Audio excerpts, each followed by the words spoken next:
The clock struck 11 at La Blanche, one of Manhattan's busiest restaurants. The last customer had finally left, leaving behind empty wine glasses and crumpled napkins.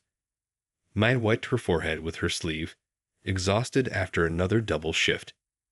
Her feet ached from running between tables, and her shoulders were tight from carrying heavy plates all day. As she cleared the final table, the familiar smell of garlic and butter still lingering in the air. Her eyes kept drifting to the grand piano in the corner. It sat there every day, mostly untouched, collecting dust except for the occasional weekend performer. The beautiful instrument seemed out of place among the dirty dishes and half-empty water glasses. Mai had been working at La Blanche for 3 years now, serving tables to pay her rent and bills. Life hadn't turned out quite the way she'd planned. 10 years of piano training, countless competitions, and a childhood filled with dreams of performing on big stages. All of it seemed like a distant memory now. But every night, after finishing her cleanup duties, Mai had a secret routine. Once the manager left and only the cleaning staff remained, she would quietly make her way to the piano. Her hands, though tired from carrying plates, would come alive as soon as they touched the keys. Tonight was no different. After changing out of her wine-stained uniform, she sat down at the piano bench. The cleaning staff, busy with their mops and brooms, pretended not to notice. Mai took a deep breath and began to play. The melody of Chopin's Nocturne filled the empty restaurant. Her fingers, despite being sore from opening countless wine bottles, moved gracefully across the keys. The music transformed the space. The stacked chairs and upturned tables faded away as the beautiful notes echoed through the room. As she played, Mai thought about her grandmother, who had saved up for years to buy her first piano. She remembered the smell of fresh dumplings cooking in the kitchen while she practiced scales, her grandmother humming along from the next room. Those memories flowed through her music, making each note more meaningful. Unknown to me, the cleaning staff had stopped their work. Maria, who had been mopping the kitchen floor for the past 5 years, stood in the doorway, mop forgotten in her hands. Carlos, the dishwasher, had turned off the noisy machine to listen better. Even grumpy old Mr. Lee, who always complained about working late, stood silently by the bar, his duster hanging limply at his side. The piece came to an end, and for a moment the restaurant was completely silent. Then, from somewhere in the kitchen, someone started clapping. Mai turned around, startled, to find her late-night audience smiling at her. Maria walked over, still holding her mop. "Why you here serving tables when you play like that?" Mai smiled but shook her head. "Bills don't pay themselves," she said, closing the piano lid. "And Manhattan isn't kind to struggling musicians." As she gathered her things to leave, Mr. Lee spoke up, his usual grumpiness gone. "My daughter, she loves piano too. Maybe you teach her," he asked hesitantly. "I pay you good." Mai paused at the door, surprised by the offer. For the first time in years, she felt a tiny spark of hope. Maybe, just maybe, there was a way to keep music in her life after all. She turned back to Mr. Lee with a warm smile. "I'd love to teach her." Walking home that night, Mai hummed quietly to herself. The city streets were quieter now, with only the occasional taxi zooming past. Her feet still hurt, and tomorrow would bring another long day of serving tables. But something felt different. That night, she had rediscovered a part of herself she thought she'd lost, and found an unexpected audience who reminded her that sometimes the most beautiful performances happen when you least expect them. The restaurant was unusually busy that evening. Every table at La Blanche was filled with guests in fancy suits and elegant dresses, all there for some special event at the nearby concert hall. Mai rushed between tables, her serving tray balanced carefully as she weaved through the crowded space. As she approached table 12, she nearly dropped her tray. Sitting there was Mr. Tanaka, the famous conductor she'd seen countless times in concert programs. His silver hair and kind eyes were unmistakable. Mai had spent hours as a student watching him conduct, dreaming of playing under his direction one day. "Good evening," she said, trying to keep her voice steady. "Would you like to start with some wine?" Her hands trembled slightly as she placed the menus down, but Mr. Tanaka didn't seem to notice. He was deep in conversation with his dinner companions about the evening's upcoming performance. Throughout dinner service, Mai couldn't help but listen to fragments of their conversation. They discussed music with such passion. The way a particular violinist interpreted Bach, how the orchestra's new pianist brought fresh energy to Beethoven's compositions. Her heart ached, remembering when music was her whole world too. The evening grew late, and the dining room slowly emptied. Mr. Tanaka's party was among the last to leave, rushing off to their concert. In their hurry, Mai noticed something under the table, a sleek black phone case with a distinctive orchestra logo. "I'll run after them," she told her manager, but they had already disappeared into the busy street. She placed the phone carefully behind the host's stand, knowing someone would likely return for it. After finishing her cleanup duties, Mai sat at the piano as usual. Tonight felt different, though. The conversations she'd overheard had stirred something in her. Her fingers found the keys, and she began playing Rachmaninoff's Piano Concerto No. 2, the piece she'd heard Mr. Tanaka's group discussing earlier. She lost herself in the music, remembering how she used to practice this piece for hours in her tiny apartment until the neighbors complained. The powerful chords filled the empty restaurant, her passion flowing through every note. This was the music she'd always dreamed of performing, not just practicing alone at midnight. The final notes were still hanging in the air when she heard a quiet cough behind her. Mai spun around, startled. There in the dimly lit restaurant stood Mr. Tanaka, his eyes wide with surprise. "I came back for my phone," he said softly, "but I found something far more interesting." He walked closer to the piano, his expression thoughtful. "How long have you been playing?" Mi's heart raced. "Since I was 6, she replied, standing up quickly. "I studied at the community music school until—" She trailed off, remembering the day she'd had to quit lessons because of family finances. Mr. Tanaka nodded, as if understanding the unspoken words. He sat down at the piano, patting the bench beside him. "Play something else for me." The next hour passed like a dream. Mai played pieces she kept alive in her heart through all these years of serving tables. Mr. Tanaka listened intently, occasionally offering gentle suggestions about tempo or expression. It felt like being back in a master class, except this time her teacher was someone she'd only seen on concert posters. Finally, Mr. Tanaka stood up. "We're starting a new program," he said, pulling out a business card. "Young musicians, emerging talents. The kind of talents that sometimes get lost along the way." He placed the card on the piano. "Call my office tomorrow. I'd like you to audition." After he left, Mai sat in the quiet restaurant, staring at the card. The cleaning staff gathered around her, curious about what had happened. When she told them, Maria hugged her tightly, and even Mr. Lee smiled broadly. Walking home that night, the city felt different. The same streets she'd walked 1,000 times before seemed full of possibility.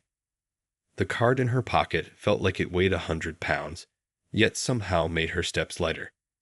Tomorrow would bring hard decisions, but tonight, for the first time in years, Mai allowed herself to dream again. The morning sun streamed through the window of Mai's tiny apartment as she stared at Mr. Tanaka's business card.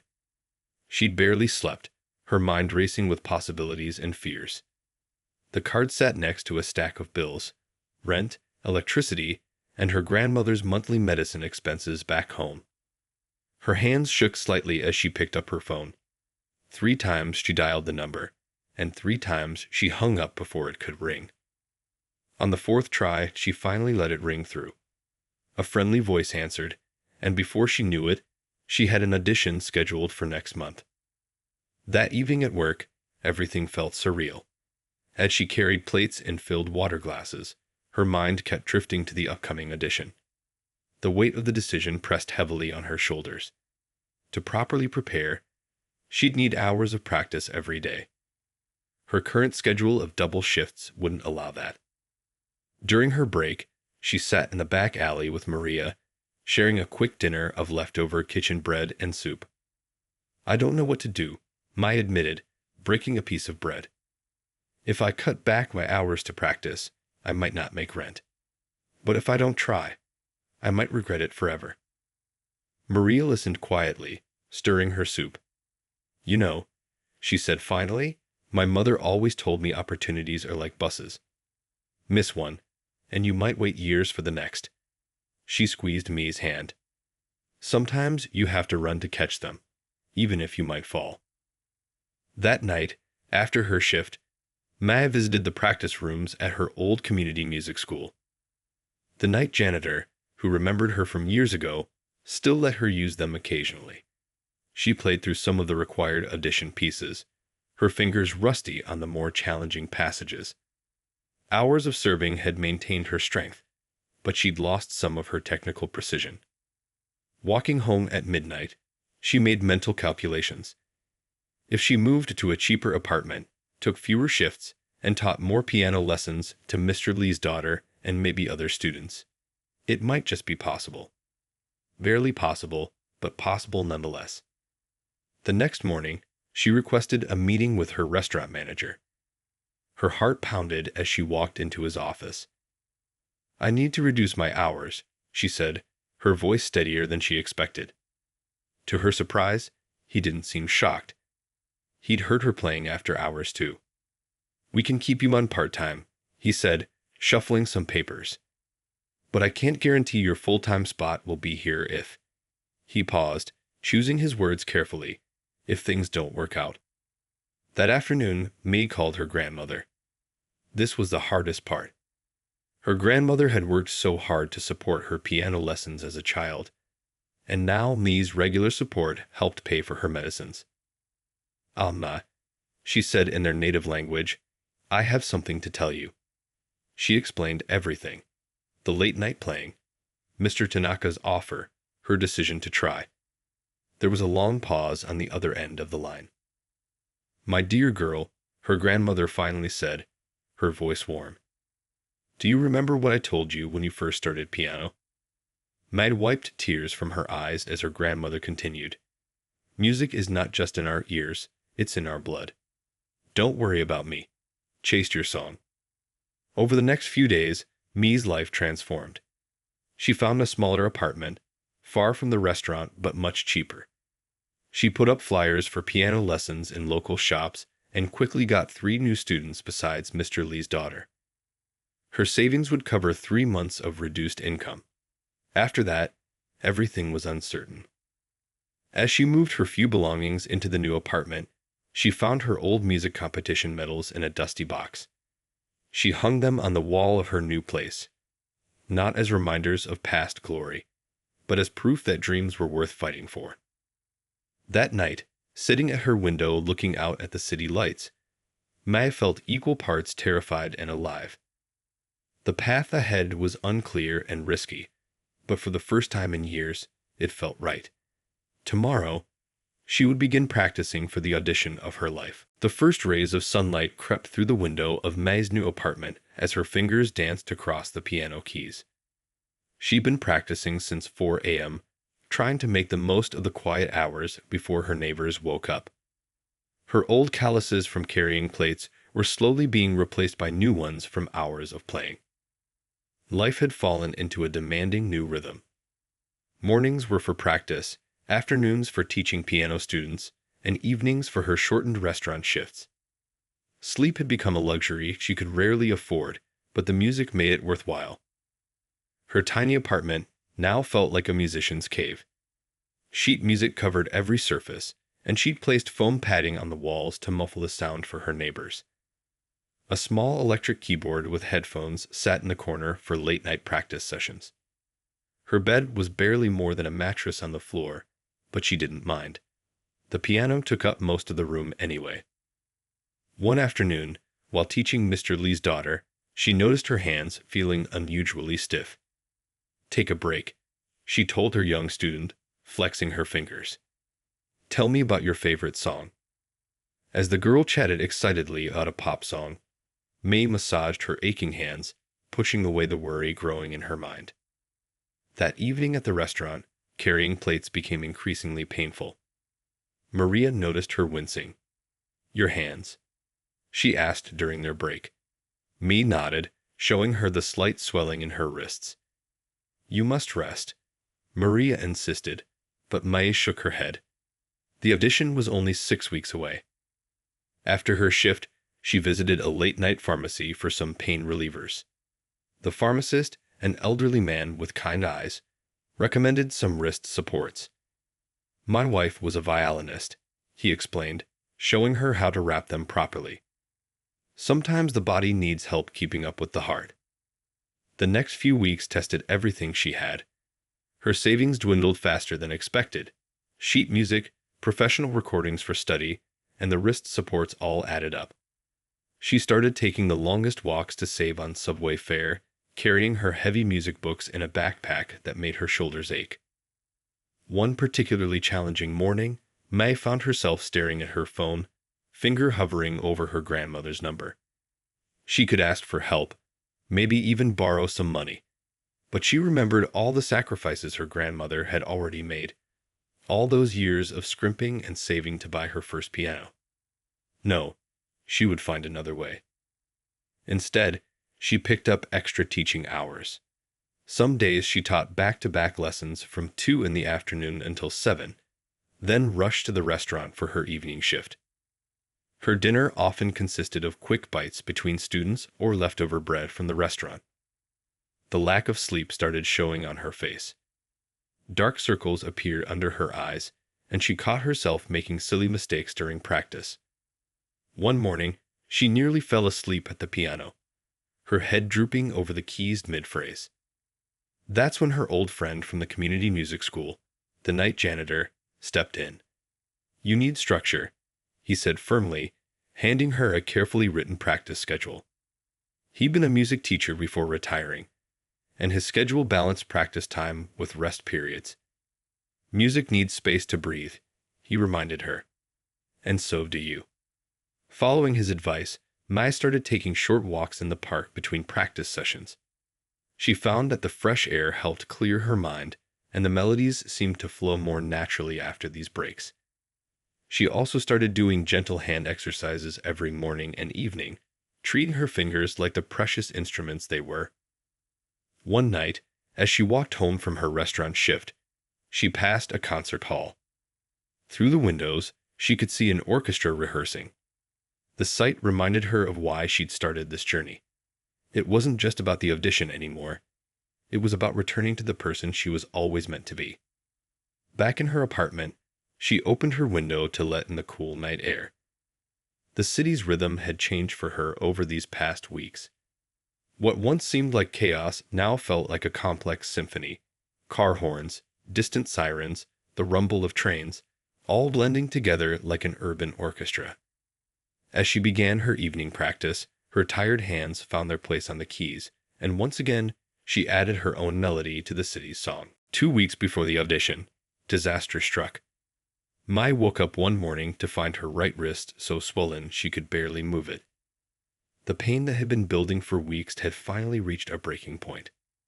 When she tried to play her morning scales, her fingers refused to cooperate, sending sharp pains up her arm.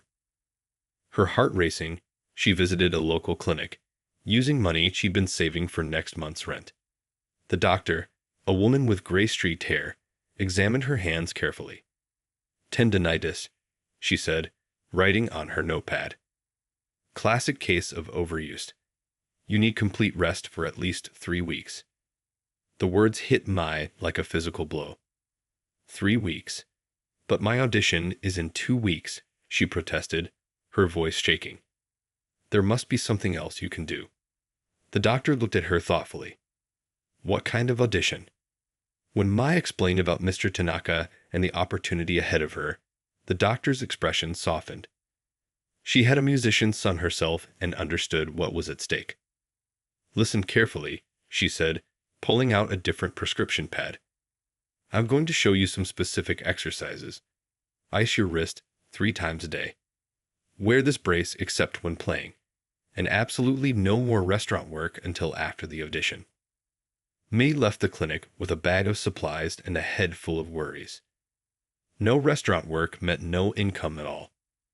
She had just enough savings to cover 2 more weeks, but after that, she pushed the thought away. First, she had to focus on healing. That evening, she called her manager at LeBlanc's to explain. To her surprise, he offered to hold her position. "Music like yours is rare," he said. "Come back when you're ready." Maria and the other staff sent her home with enough leftover food to last several days. The next week became a careful dance with pain. Mai started each morning with the doctor's prescribed exercises, gently stretching her tender muscles. She practiced in short bursts, setting a timer for 20 minutes, then icing her wrist. It was frustrating. She could feel the music inside her, but her body wouldn't cooperate. Her grandmother's voice kept her going. Music is in our blood. On the hardest days, when the pain made her want to quit, she remembered playing piano in their old house, her grandmother's dumplings steaming in the kitchen. She couldn't give up now. The night janitor at the community music school provided unexpected help.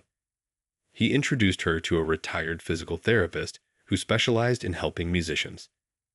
The therapist taught her how to tape her wrist and showed her new ways to position her hands that put less strain on her tendons. "Think of it like learning to dance again," the therapist said, guiding her hands into a more natural position. "Your body is telling you to move differently. Listen to it." Slowly, day by day, Mai found a new way to play.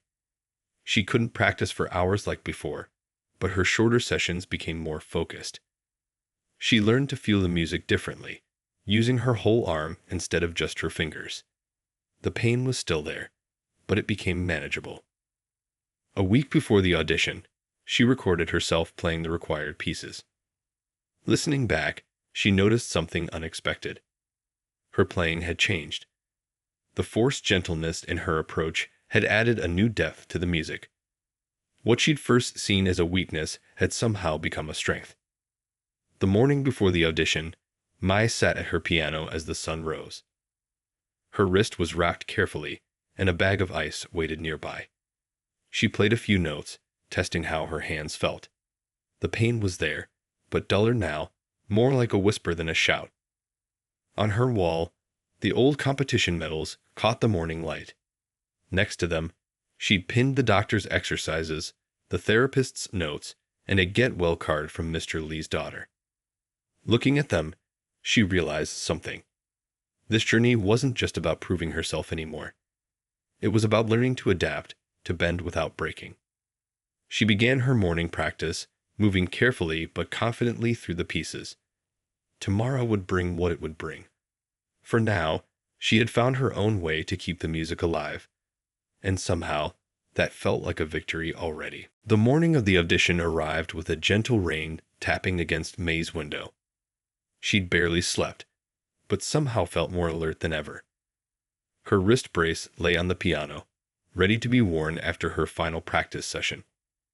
A text from her grandmother lit up her phone. "Remember, the music is already in you." The practice rooms at the concert hall were intimidating. All polished wood and perfect acoustics. As Mai warmed up, she could hear other musicians through the walls, each one sounding more brilliant than the last. Her hands trembled slightly as she played her scales, the memory of pain making her cautious. A young staff member knocked on her door. "5 minutes," he said kindly, noticing her nervous expression. "Just breathe. Everyone's nervous their first time here." Walking into the audition room, Mai felt like she was in a dream. The grand piano gleamed under the bright lights, and there sat Mr. Tanaka with 4 other judges. She recognized one of them from magazine covers, a famous pianist who'd played at Carnegie Hall. "Please begin whenever you're ready," Mr. Tanaka said warmly. Mai sat down at the piano, adjusting the bench carefully. She closed her eyes for a moment, remembering all the late nights at LeBlanc's, playing for the cleaning staff. Somehow, thinking of Maria's encouraging smile and Mr. Lee's quiet appreciation helped steady her nerves.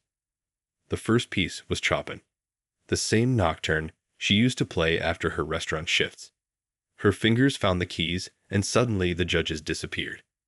She was back in the empty restaurant, playing for herself and her invisible audience of night workers.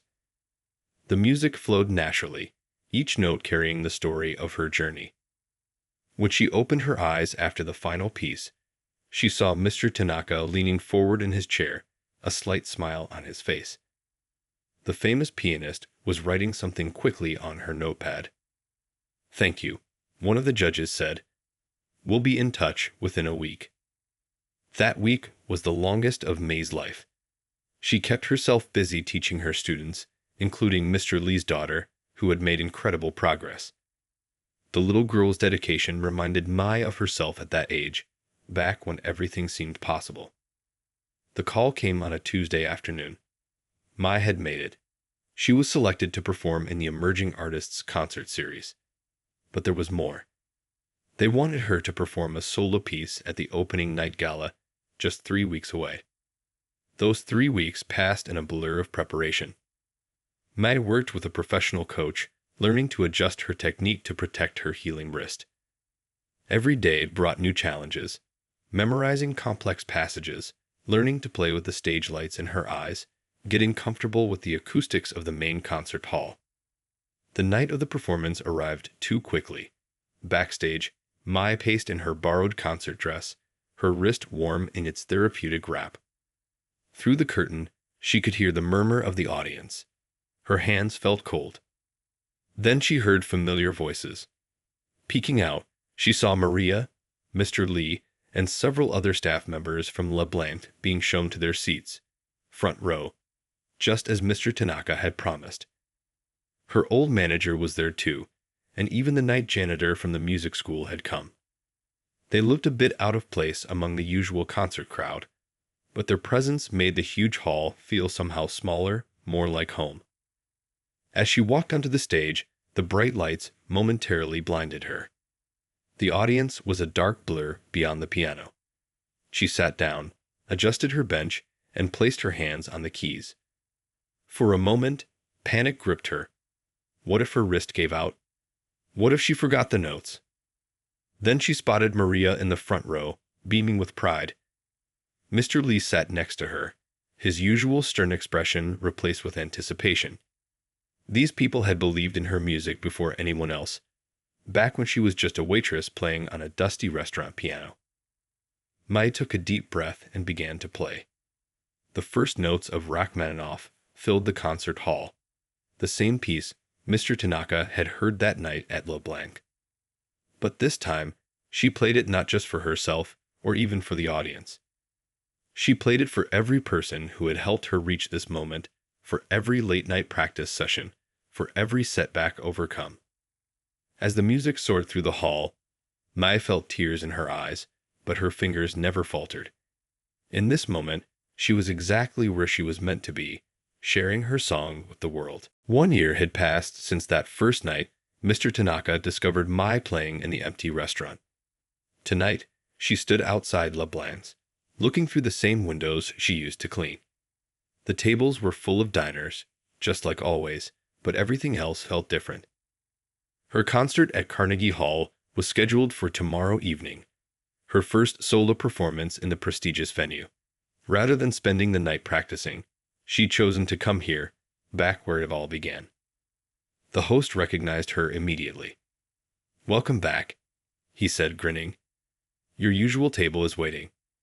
Mei smiled at the irony. She'd never actually eaten at Le Blanc's as a customer before. The usual table was where she used to take her breaks during long shifts. As she sat down, she noticed little changes in the restaurant. The piano had been polished recently, and there was a small sign next to it that read, "Home of Rising Star Pianist."